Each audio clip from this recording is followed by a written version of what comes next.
이 시간 하나님의 말씀을 보겠습니다. 구약 성경입니다. 사무엘상 말씀입니다. 사무엘상 27장입니다. 456페이지에 있습니다. 456페이지 사무엘상 27장입니다.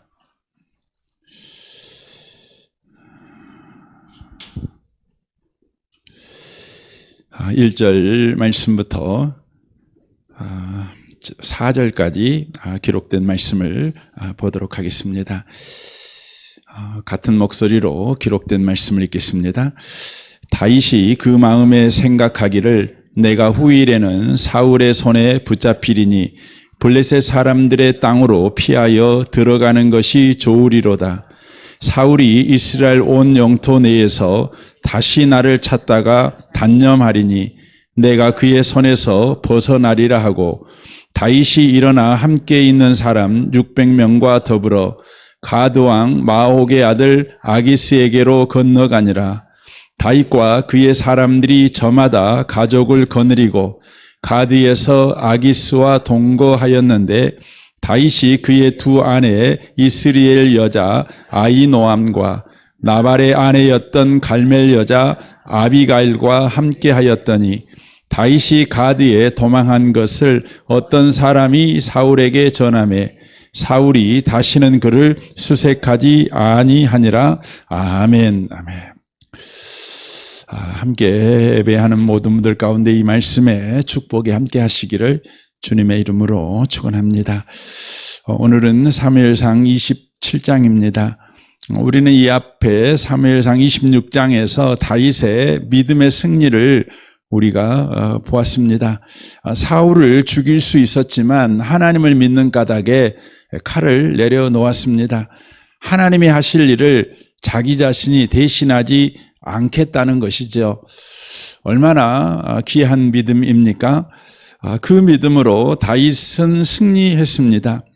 그런데 오늘 27장에 와 보면 우리가 깜짝 놀랄 장면을 보게 됩니다. 바로 다윗이 완전히 무너져 버리는 장면입니다. 지금 다윗이 블레셋으로 지금 몸을 피하고 있는 장면이 오늘 본문에 기록이 되어 있습니다. 오늘 본문 안에 보면 다윗이 기도했다거나 하나님을 생각했다거나 이런 부분이 전혀 언급이 되어 있지 않고 있는 것을 보게 되어집니다. 그렇다면 다윗이 왜 블레셋 땅으로 가게 되었습니까? 왜 하나님이 약속한 약속의 땅을 그가 버리고 바로 도망을 가게 된 것입니까? 그를 무너뜨린 것은 무엇입니까? 오늘 1절을 좀 보겠습니다. 다윗이 그의 마음에 생각하기를 내가 후일에는 사울의 손에 붙잡히리니 블레셋 사람들의 땅으로 피하여 들어가는 것이 좋으리로다.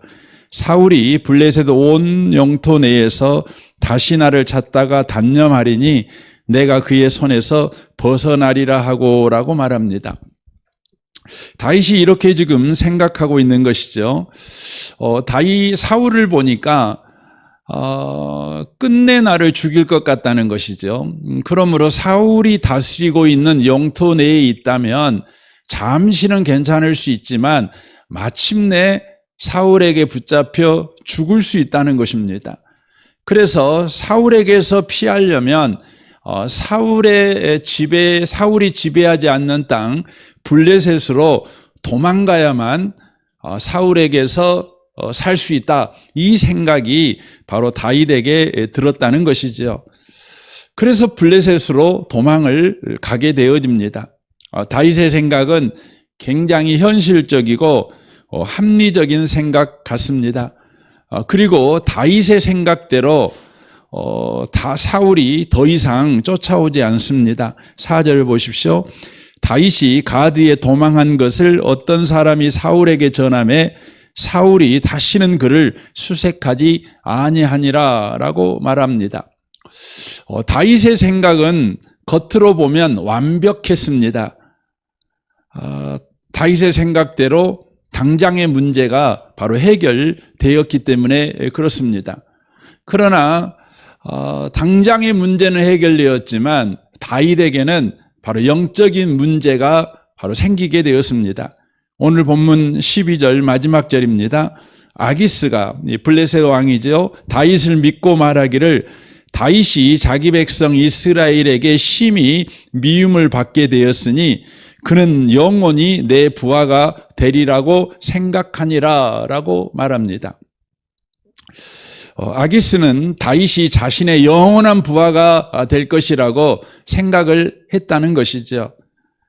아기스 마음에서 다윗은 아기스의 바로 종이 되어버리고 있는 것을 보게 되어집니다.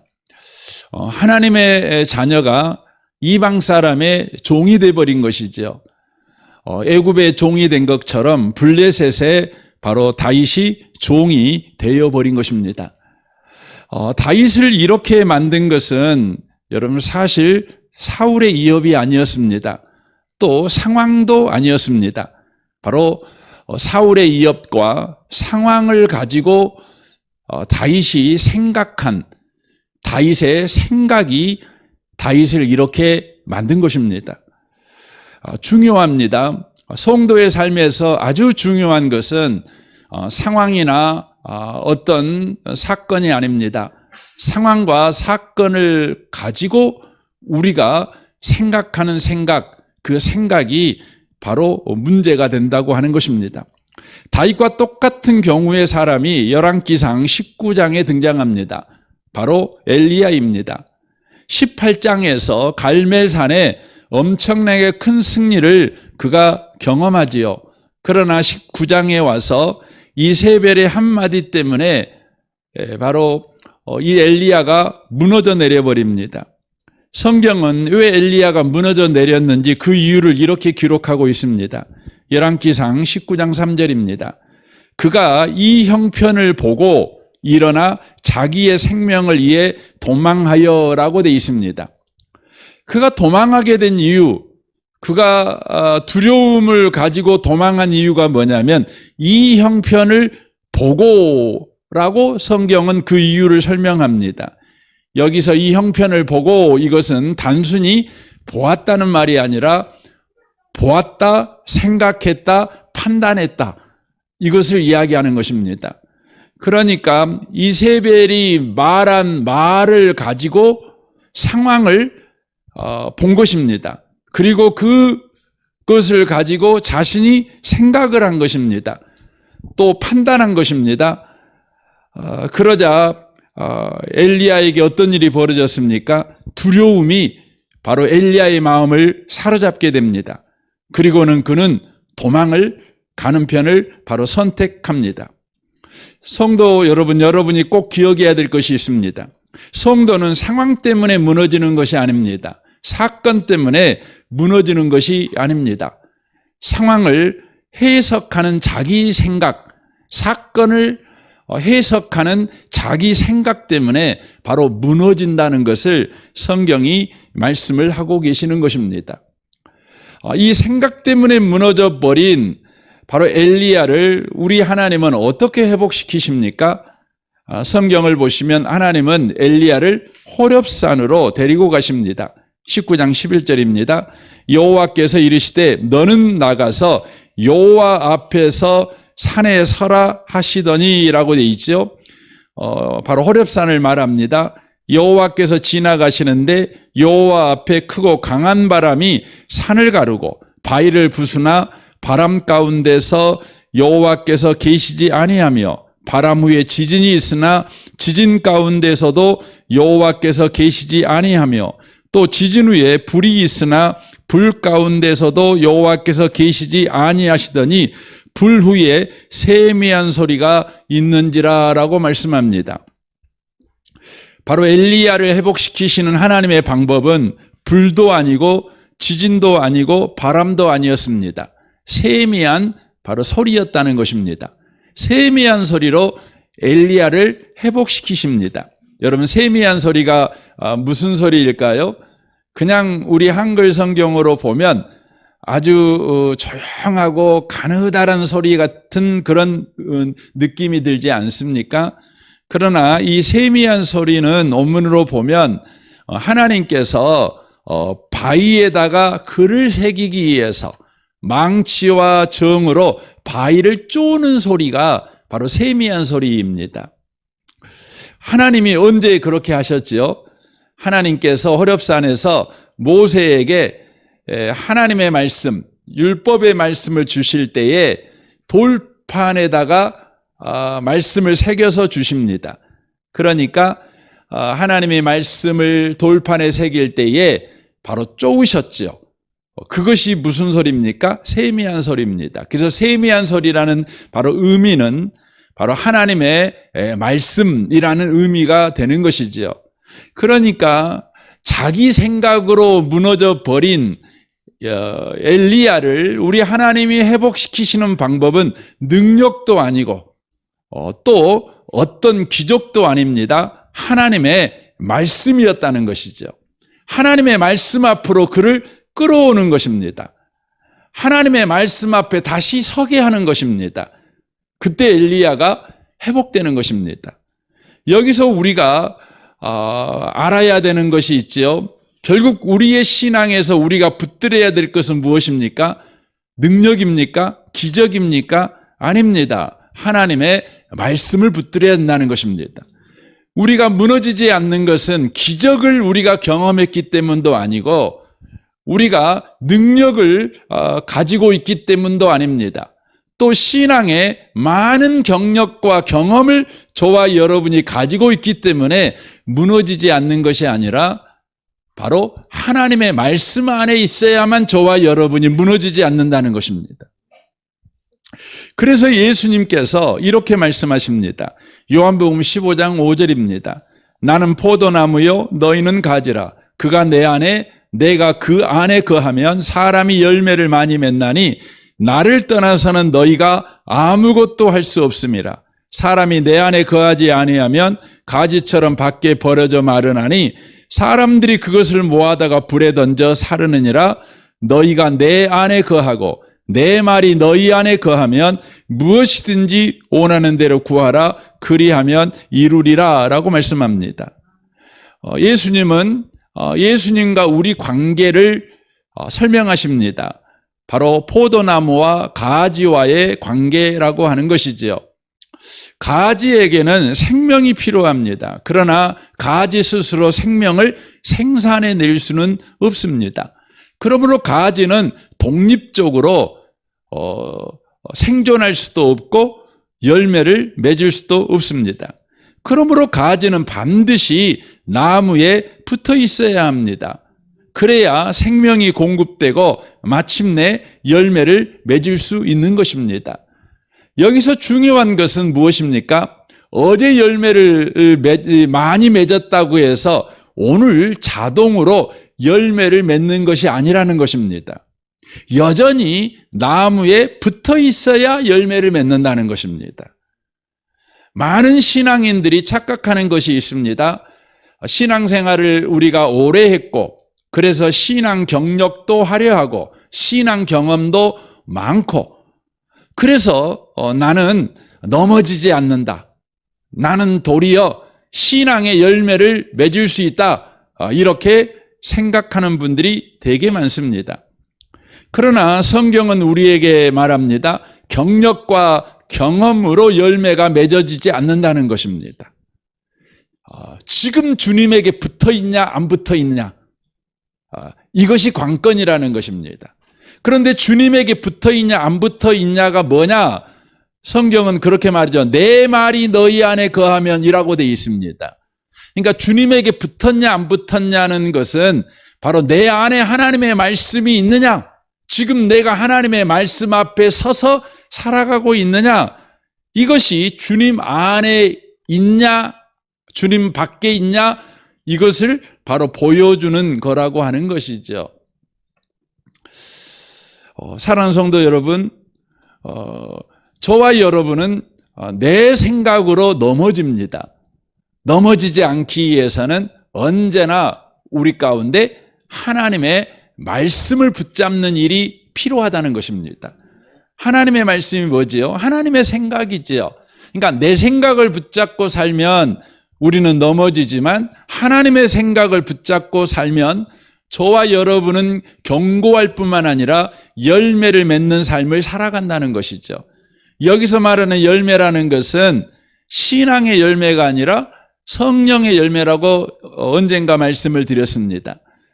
여러분과 제가 주의 말씀을 붙잡고 살아가면 저와 여러분이 신앙의 열매가 우리에게는 그런 거죠. 예배 잘 드리고 기도 생활 열심히 하고 봉사 생활 열심히 하고 이게 신앙의 열매지요. 그런데 주님이 여러분과 저에게 맺기를 원하고 맺게 만드는 열매는요. 무슨 열매입니까? 성령의 열매입니다. 성령의 열매입니다. 여러분, 성령의 열매는 뭐죠? 됨됨이입니다. 됨됨이. 그러니까 그리스도인이 그리스도인답게 살아가는 것입니다. 그러니까 여러분이 예배를 드려도 그리스도인답게 예배하는 거죠. 기도해도 그리스도인답게 기도하는 것이죠. 직장 생활을 해도, 가정 생활을 해도, 아버지 노릇을 해도, 어머니 노릇을 해도 성령의 열매가 맺는 됨됨이의 변화가 일어나는 사람은 그리스도인답게, 하나님의 자녀답게 그렇게 살아간다는 것을 바로 이야기를 하고 있는 것입니다. 우리는 기도를 하고 예배를 드려도요, 그리스도인답게 예배를 안 드려요. 그냥 그분이 예배 드리고 있는 것을 보고 있으면 잘 모르겠어요. 뭐 불교 신자가 예배 드리고 있는 건지 그리스도인이 예배 드리고 있는지 잘 모르겠어요. 그러나 여러분과 제가 주님의 생각에 붙어 있고 말씀 안에서 살아가게 되면 내가 무슨 일을 하든지, 그것이 예배이든지 기도이든지 봉사이든지 가정생활이든지 직장생활이든지 다 하나님의 자녀답게 한다고 하는 것입니다. 그러므로 성도님들은 언제나 하나님의 말씀, 하나님의 생각을 붙잡고 살아가는 삶을 우리가 놓치시면 안 되는 것입니다. 여러분, 성도에게 죄가 뭘까요? 에레미야 2장 13절에 이렇게 말합니다. 참으로 나의 백성이 두 가지 악을 저질렀다. 하나는 생수의 근원인 나를 버린 것이고, 또 하나는 전혀 물이 고이지 않는 물이 새는 웅덩이를 파서 그것을 샘으로 삼은 것이다 라고 말합니다. 여러분, 성도의 죄는 도덕적인 죄 이전에 하나님을 떠난 것입니다. 그리고 바로 물이 고이지 않는 샘을 판 것입니다. 오늘 우리가 나누고 있는 말씀의 흐름으로 보면 자기 생각을 의지해서 인생을 살아가는 것입니다. 그러니까 하나님을 의지해서 안 살고 자기 생각을 의지해서 살아가는 것이죠. 여러분, 그 결과가 뭡니까? 19절은 이렇게 말합니다. 네가 저지른 악이 너를 벌하고 너 스스로 나에게서 돌아섰으니 그 배신이 너를 징계할 것이다. 그러므로 주 너의 하나님을 버린 것과 나를 경외하는 마음이 너에게 없다는 것이 얼마나 악하고 고통스러운가를 보고서 깨달아라. 나 만군의 주 하나님의 말씀이다 라고 말합니다.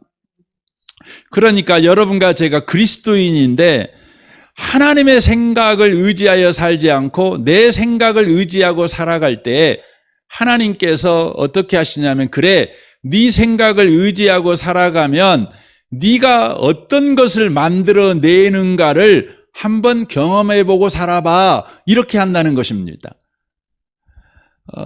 그러니까 하나님이 내 생각대로 살면 이놈 못된 놈 하고 하나님이 벌 내리시는 것이 아니라 네 생각이 무엇을 만들어내는가를 네가 경험해봐, 그렇게 하신다는 것이죠.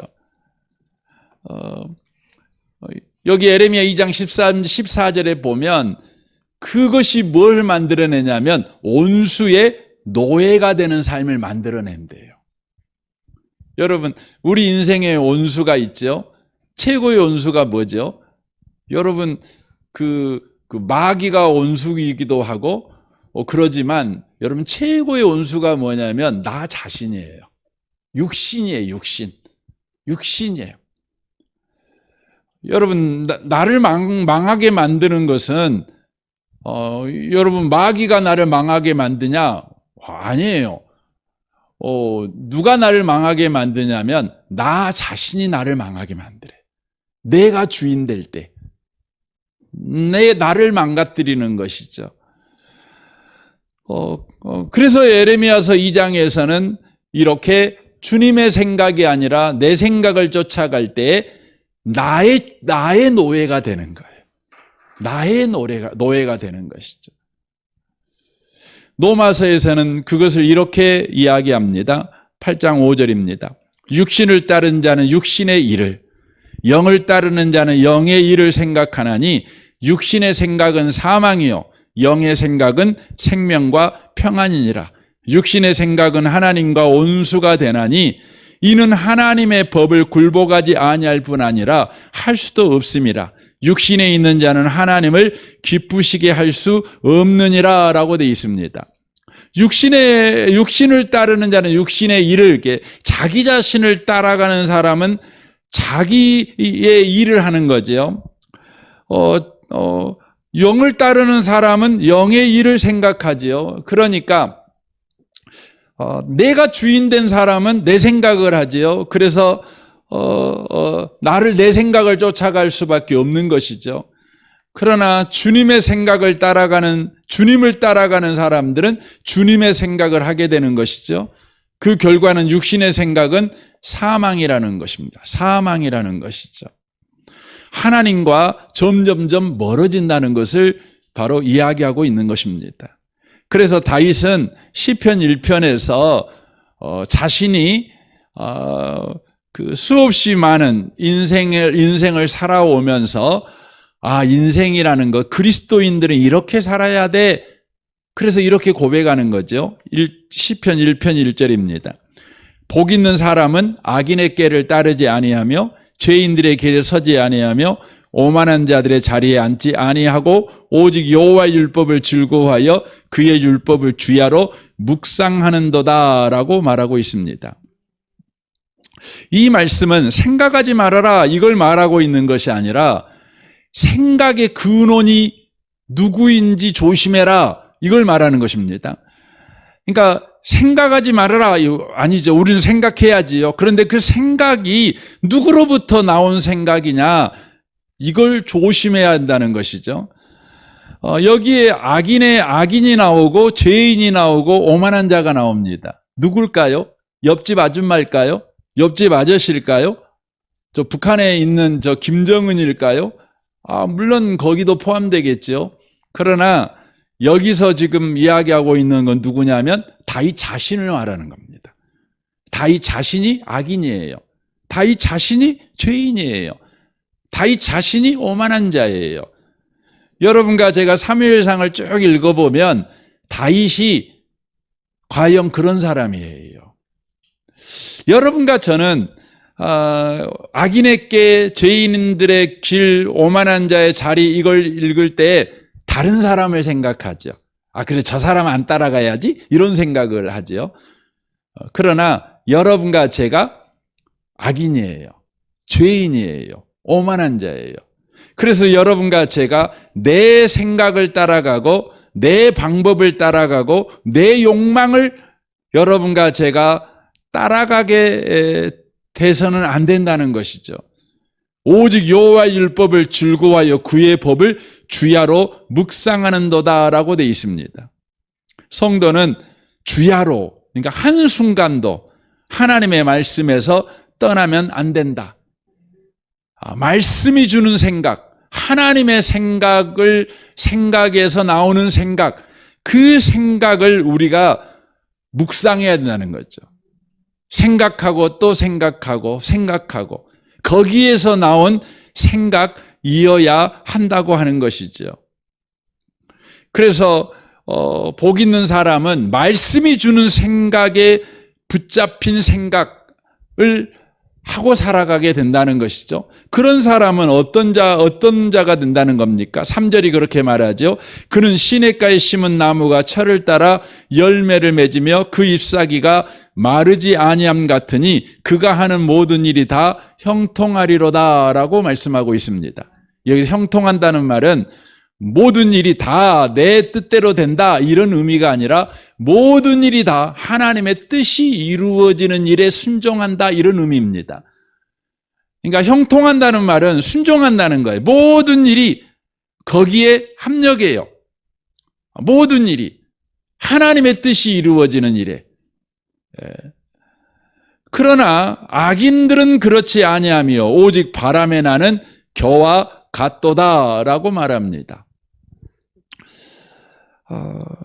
자기의 생각을 붙잡고 살아갈 때에 그 사람은 바람에 나는 겨와 같은 인생, 바로 정처 없는 인생을 살아가게 된다는 것이죠. 성경은 생각의 출처가 너무너무 중요하다. 이것을 지금 가르치고 있는 것입니다. 여러분, 여러분의 생각은 지금 하나님의 말씀에서 나오는 생각입니까?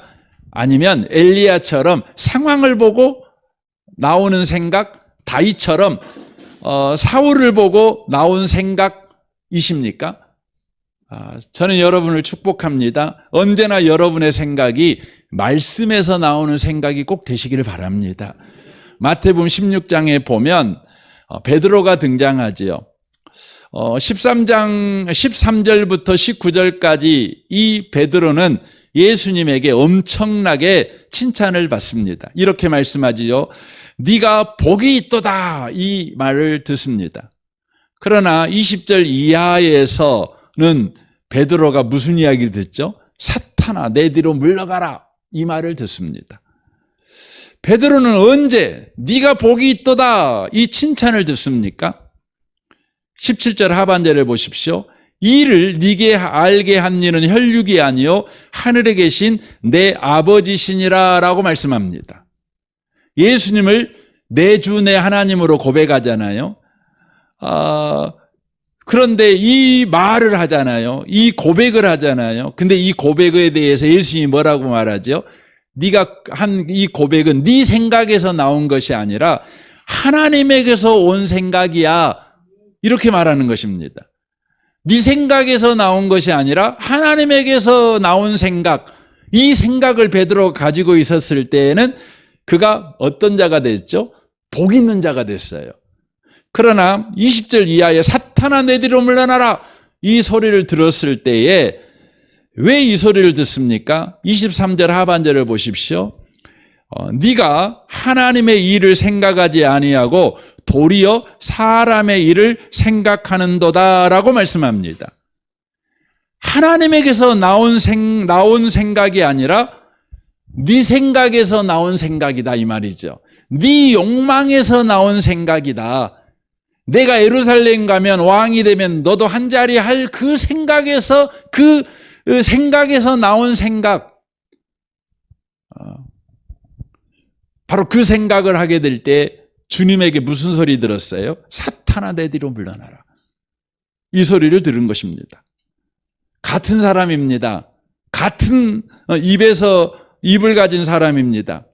그런데 하나님에게서 온 생각으로 고백할 때 네가 복이 있다 이 소리를 들었지만 자기의 욕망에서 나온 생각으로 말할 때 사탄아 물러나라 이 소리를 들은 것입니다. 문제는 무엇입니까? 여러분 생각의 출처가 중요한 겁니다.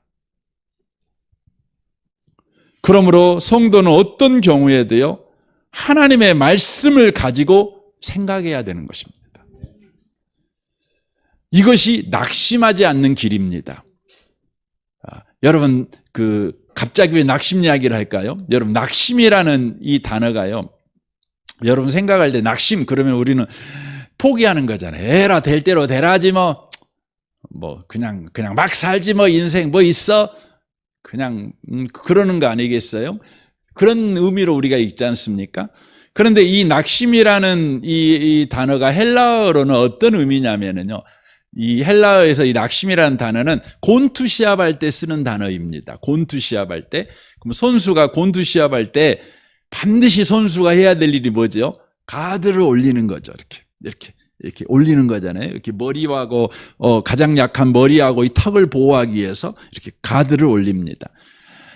여러분 낙심이라는 말이 어떤 의미냐면 가드를 올려야 되는데 가드를 내려버린 거. 이게 낙심이라는 바로 의미입니다. 여러분 낙심하지 않으려면 어떻게 해야 돼요? 가드를 올려야죠. 올려야죠. 여러분 성도가 낙심하지 않아야 돼요. 성도가 마귀가 머리를 공격해요. 턱을 공격해요. 넘어져요. 무너져요.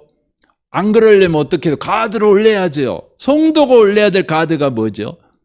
말씀입니다. 말씀. 말씀의 가드를 딱 올려야 되는 거죠. 말씀으로 나를 보호해야 되는 것입니다.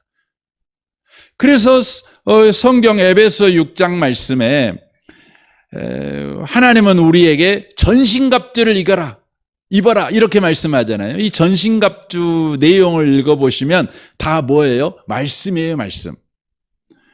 6장 10절을 보겠습니다. 끝으로 너희가 주 안에서와 그의 힘의 능력으로 강건해지고 마귀의 간계를 능히 대적하기 위하여 하나님의 전신갑주를 입어라 그러잖아요.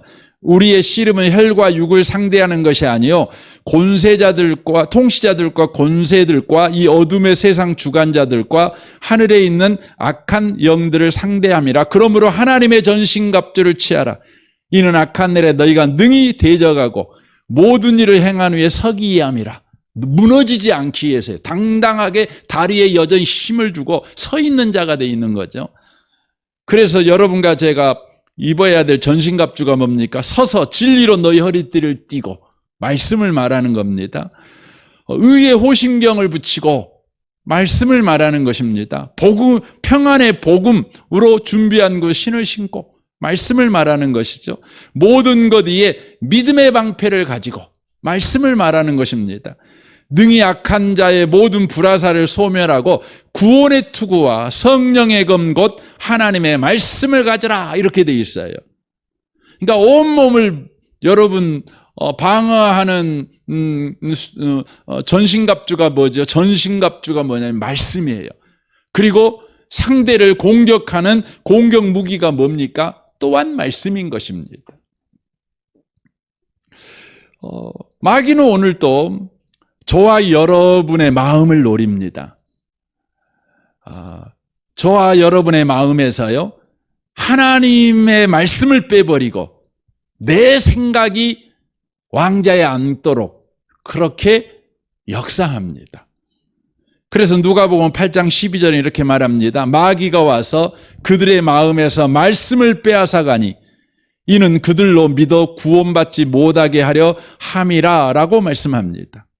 마귀는 잘 알아요. 우리가 우리 마음에 말씀만 없으면 우리는 무너질 수 있어요. 말씀만 없으면 우리가 KOP 할 수 있다는 것이죠. 그래서 마귀는 우리 마음에서요, 말씀을 빼앗아 버리고 그 말씀이 앉아있는 자리에 내 생각이 앉아있도록 그렇게 노력하는 것입니다. 마귀는요, 우리가 부자 되는 것에 대해서 크게 관심 안 갖습니다. 방해하지 않습니다. 우리가 건강한 것에 대해서 방해하지 않습니다. 권력을 갖는 것에 대해서 여러분 마귀는 신경 안 써요. 도리어 적극적으로 돕습니다. 마태복음 4장에 보면 예수님에게 천하만국을 보여주면서 천하만국의 황제로 등극하십시오. 이렇게 예수님한테 권력으로 유혹하잖아요. 오늘날 마귀는 저와 여러분에게 이러한 것들을 갖는 것에 대해서 전혀 신경도 안 쓰고 더 나아가 적극적으로 돕습니다. 그러나 우리 마음에 바로 말씀이 있는 것은 내버려두지 않으려고 합니다. 빼앗으려고 노력합니다. 그러므로 여러분과 제가 경계해야 됩니다. 말씀을 빼앗기면 안 되는 겁니다. 여러분 말씀을 빼앗기지 않으려면 어떻게 해야 됩니까? 사도행전 17장 11절을 좀 보겠습니다. 베레아에 있는 사람들은 데살로니가에 있는 사람들보다 더 너그러워서 간절한 마음으로 말씀을 받고 이것이 그러한가 하여 날마다 성경을 상고하므로 그 중에 믿는 사람이 많고 또 헬라의 귀부인과 남자가 적지 아니하니라고 말합니다.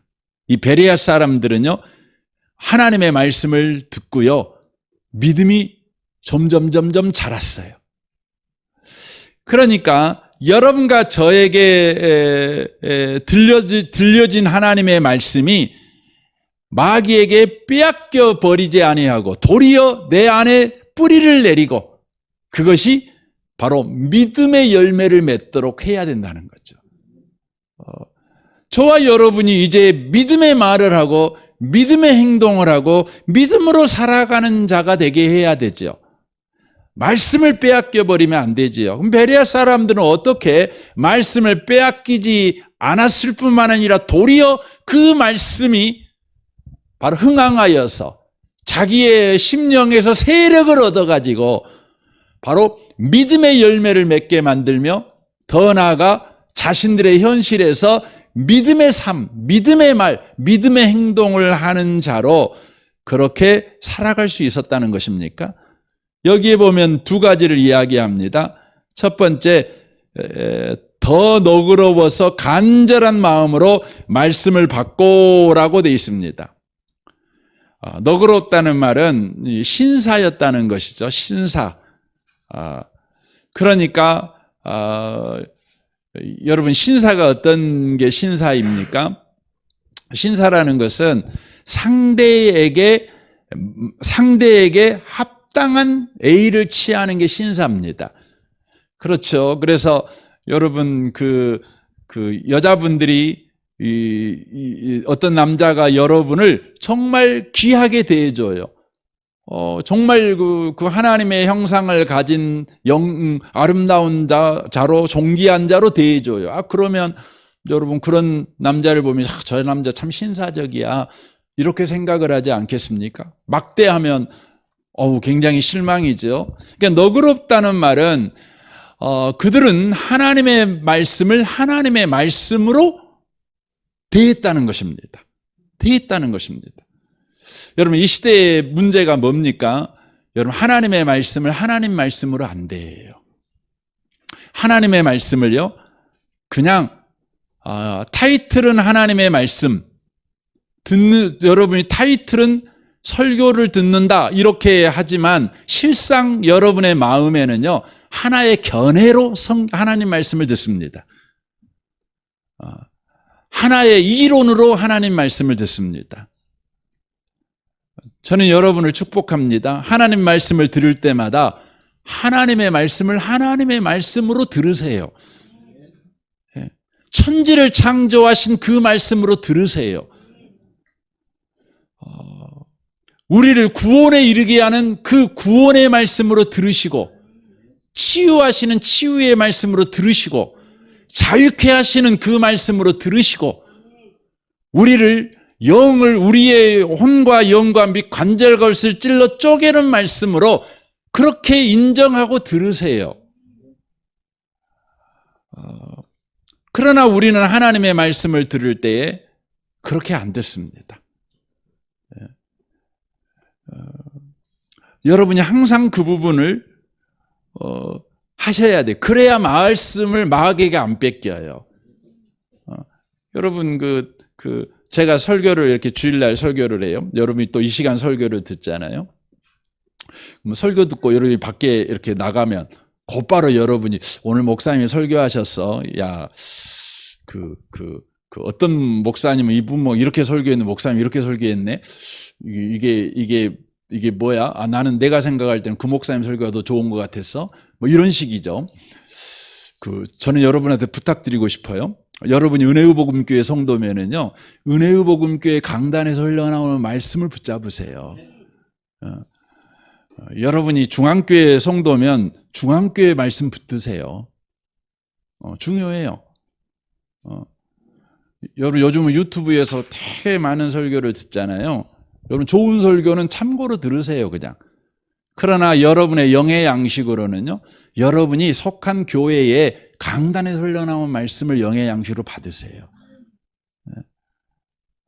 중요한 것입니다. 그러니까 베레아 성도들은 그런 겁니다. 그리고 간절한 마음으로 받았다는 것이죠. 간절하게. 그러니까 하나님의 말씀인데, 당연히 하나님의 말씀인데 허퉁으로 듣겠습니까? 하나님의 말씀인데 여러분 그냥 귀넘어 듣겠습니까? 적당히 듣겠습니까? 사람 말이면 적당히 듣고, 뭐 하나의 견해면, 하나의 이론이면, 하나의 연구 발표면 여러분이 적당히 들어도 되겠죠. 그러나 하나님의 말씀이면 거기에는요, 간절함 외에는 다른 것이 들어가면 안 돼요. 예. 그러니까 베레아 성도들은 그랬다는 것이죠. 그리고 어떻게 했어요? 이것이 그러한가 하여 날마다 성경을 상고했다는 것입니다. 이 상고했다는 말이 무슨 말이냐면 연구했다는 거예요. 그러니까 하나님의 말씀이 그러한가, 정말 하나님의 말씀이 그렇게 말씀하고 있는가, 이 부분을 성경에서 확인한 거예요. 확인한 거죠. 의심한 걸 말하는 것이 아니에요. 이게 틀렸냐 맞았냐 이걸 말했다는 것이 아니라 하나님의 말씀을 정말 하나님이 이렇게 성경에서 말씀하고 있는가, 이 부분을 성경을 통해서 또 연구하고 확인한 것입니다. 덮어놓고 믿는 게 아니에요. 성경을 펴서 확인한 것입니다. 이게 건강한 신앙이라고 하는 것이죠. 여러분과 저는 이제 감정적으로 설교를 들을 때가 많아요. 또 분위기 따라 설교를 들을 때가 많아요. 우리가 사람인지라 뭐 감정도 분위기도 필요하지요. 그럼에도 불구하고 저와 여러분이 말씀을 빼앗기지 않는 건강한 신앙생활을 하려면 반드시 여러분이 집에 가셔가지고요, 성경을 펴놓고 정말 그러한가 하고 성경을 다시 확인하는 것입니다. 되새김질하라는 의미입니다. 되새김질하는 게, 말씀으로 되새김질하는 것이. 그때 어떤 일이 벌어집니까? 말씀이 내 심령에서 세력을 얻어요. 초대교회가 말씀이 흥황했잖아요. 말씀이 세력을 얻었잖아요. 교회에서. 그러니까 교회에서 누가 왕이에요? 말씀이 왕이에요. 여러분, 교회에서 왕은 목사도 아니고 뭐 헌금 많이 내는 사람도 왕이 아니에요. 뭐 유명한 사람이 왕이 아니에요. 교회에서 왕은 딱 하나예요. 말씀이에요. 말씀. 교회에서 가장 큰 힘을 가져야 되는 건 뭐냐면 언제나 하나님의 말씀이에요. 말씀이 최고로 힘이 있어야 돼요. 여러분, 교회에서 어떤 행사가 힘을 가지면 안 돼요. 말씀이 힘이 있어야 돼요. 그러니까 여러분, 그 살아있는 교회는 어떤 교회냐면요, 말씀이 선포되잖아요. 그 말씀대로 그냥 교회가 꿈틀거리는 거예요. 그 에스겔서에서 그 해골골짜기 일어났잖아요. 말씀이 선포되니까 이 뼈가 저 뼈가 막 움직이잖아요.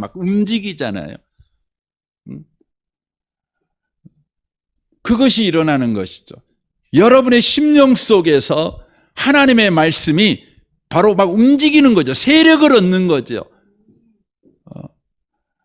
고린도후서 10장 5절에 보면 모든 이론을 무너뜨리며 하나님을 아는 것을 대적하여 높아진 것을 다 무너뜨리고 모든 생각을 사로잡아 그리스도에게 복종하게 하나니라는, 바로 말씀이 세력을 얻는 일이 바로 그때 일어난다는 것입니다.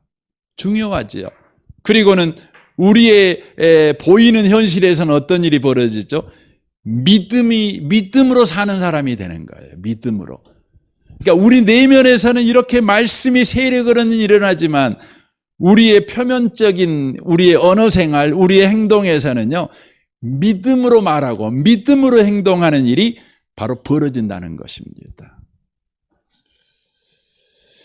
결론적으로 말씀을 드리기로 합니다. 오늘 다윗이 무너졌습니다. 왜요? 상황에서 자신이 상황 판단을 해가지고 거기에서 나온 생각에 그가 붙잡혀서 그렇습니다. 그랬더니 무너진 겁니다. 결국 그는 육신의 노예가 됐습니다.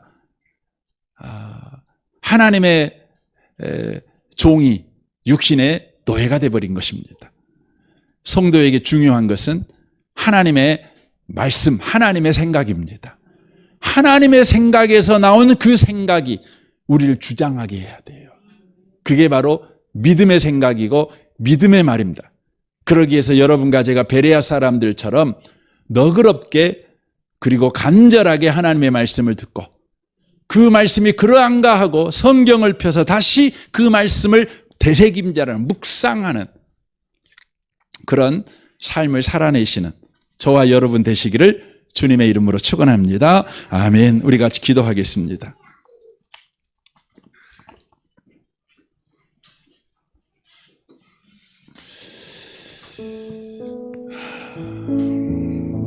주님, 우리가 말씀의 가드를 내지 않게 하옵소서.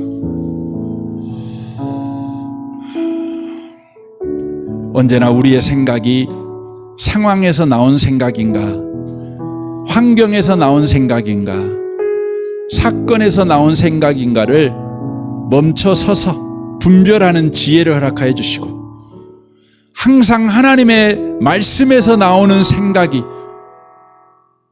우리의 언어 생활이 되게 하시고 우리의 행동이 되게 하옵소서. 믿음의 말과 믿음의 행동을 하는 우리가 되게 하옵소서. 들었던 하나님의 말씀이 내 심령에서 세력을 얻게 하옵소서. 흥황하게 하여 주옵소서. 우리 교회도 우리 성도들의 가정에서도 직장 생활에서도 말씀이 세력을 얻게 하옵소서. 이 시간 우리 같이 한번 기도하겠습니다. 오 하나님 아버지, 오늘 다윗을 봅니다. 다윗은 상황을 보고 사울을 보고 나온 생각을 쫓아 살았습니다. 결국 아기스의 노예가 됩니다. 오 주님, 우리가 생각을 가지고 살아갈 때 우리의 생각을 가지고 살아가자. 오 주님, 주님, 오 주님, 주님, 아버지 역사시옵소서. 아버지 역사시옵소서. 주님, 우리가 그리스도인입니다. 그러나 우리는 우리의 생각을 쫓아 살아갈 때가 너무 많습니다. 주님으로부터 자유를 얻었지만 그 자유를 누리지 못하고 또 육신의 종이 되어 살아갈 때가 많습니다. 다윗이 상황을 보고 사울을 보면서 들었던 그 생각에 붙잡힐 때 다윗은 블레셋의 종이 되어 버렸습니다. 주님, 이 시간 우리에게 은혜를 허락하여 주옵소서. 하나님의 말씀을 붙잡는 은혜를 허락하여 주옵소서. 하나님의 말씀이 우리 심령에서 세력을 얻고 흥황해지는 복을 허락하여 주옵소서. 이를 위해 하나님 말씀을 들을 때에 하나님의 말씀으로 듣게 하시고 간절하게 듣게 하시고 그 말씀을 주야로 또 되새김질하는 묵상하는 삶을 살아내는 우리가 되게 하옵소서. 우리의 마음을 마귀에게 빼앗기지 않기를 원합니다. 우리 심령에 떨어진 하나님의 말씀을 마귀에게 빼앗기지 않게 하옵소서. 이제 믿음의 삶을 살아가기를 원하고 믿음의 말을 하는 자가 되기를 원하며 믿음의 결정을 하는 자가 되기를 원합니다. 그렇게 살아내는 우리가 되도록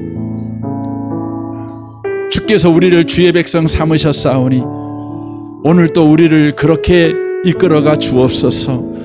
예수님의 이름으로 기도합니다. 아멘.